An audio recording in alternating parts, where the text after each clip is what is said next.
All parents need to hear this. One afternoon Ada was confused. This wasn't like the happy afternoons she usually spent drawing or playing with her cousins. At just 9 years old, Ada was a bubbly primary school pupil who loved singing and helping her mom in the kitchen. But every afternoon, when she came home from school, something felt off.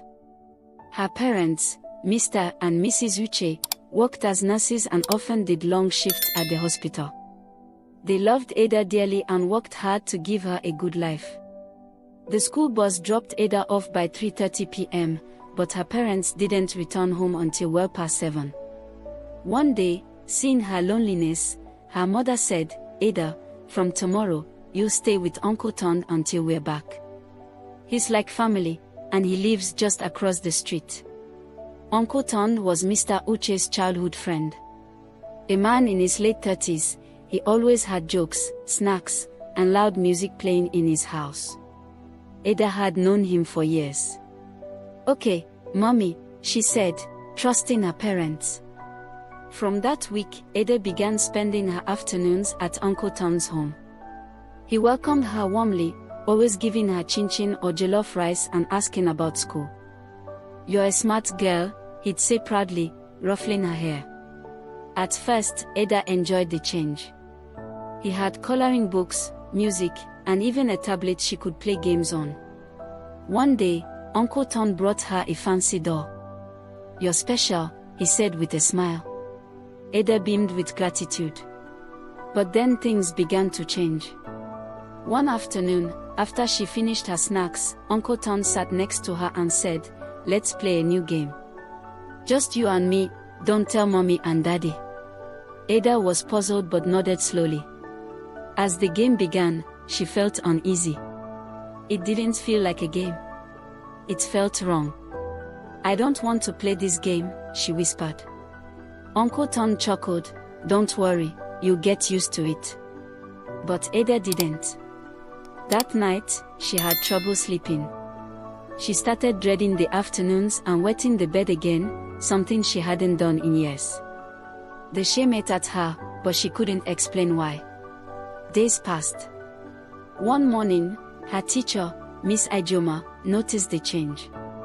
Ada, usually full of laughter, sat quietly, staring out the window. "Are you all right, Ada?" the teacher asked softly.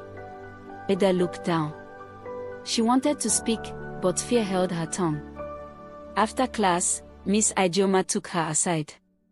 "If anything is bothering you, you can tell me," she said gently. Tears welled in Ada's eyes. Her voice shook. "Uncle Ton, he plays games that make me feel scared." Miss Ijoma listened closely, her face full of concern. "Thank you for telling me, Ada. What happened is not your fault. You were very brave." She contacted the school counselor and informed the principal. Ada's parents were called in immediately. When they heard, they were heartbroken. "We are so sorry, Ada," her mother cried, holding her tightly. "We didn't know. We thought you were safe. We will fix this," her father promised.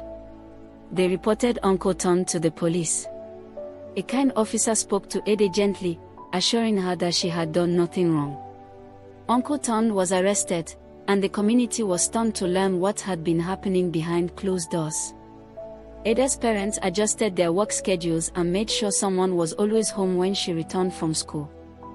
They took her to a therapist who helped her talk about her feelings and begin to heal. Slowly, the nightmares stopped. The fear faded. Ada began to smile again, to sing again. One day, she walked up to Miss Ijoma and said, "Thank you, Ma. You were so brave." Miss Ijoma smiled. "I'm proud of you." Ada learned something powerful. When something doesn't feel right, it's always okay to speak up. Someone will listen. Someone will help.